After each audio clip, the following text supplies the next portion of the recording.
আম কটা কেজি? আর তো 60 টাকা দাদা, ক কেজি লাগবে তাই বলেন। আর দাম বলো ঠিকভাবে, তারপর দাম দিব। দাম যেরকম আম নেবেন সেরকম দাম। কোনটা কি কি আম? এটা 55 টাকা কেজি। আচ্ছা, এই আমটার নাম ফনি আম। ধনি। হ্যাঁ, আচ্ছা, মালদার একদম 1 নম্বর মাল এটা। তারপর? এটা আছে বোম্বাই ফজলি। আচ্ছা, হাসবি না। গুজরাটি। তারপরে এটা হচ্ছে পারে সাদুল্লাহ ফজলি, যেটা হালকা গোল হয়। আচ্ছা, আর এটা হচ্ছে আম্রপালি, সবাই সাদুল্লাহ ইয়াওয়া বলছে।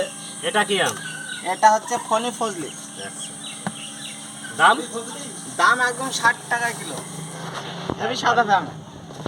তাও Season শেষ। আম তো সেরকম ভালো নাই, আম তো কাঁচা কাঁচা ভাব একটু। ও কাঁচা আছে বলতে গেলে কালকে ডাইরেক্ট বাগান থেকে পেড়ে এসেছে, দেখতে পাচ্ছ না, আঠা পড়ছে আম থেকে।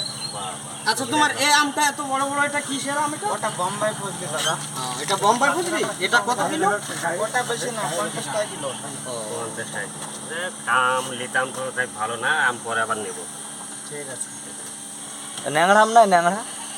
ন্যাংরা নাই দাদা, আমি ন্যাংরা তো এসে ছেড়ে গেছে। দিলে ধরবি না, বল না। কেটে দে তো।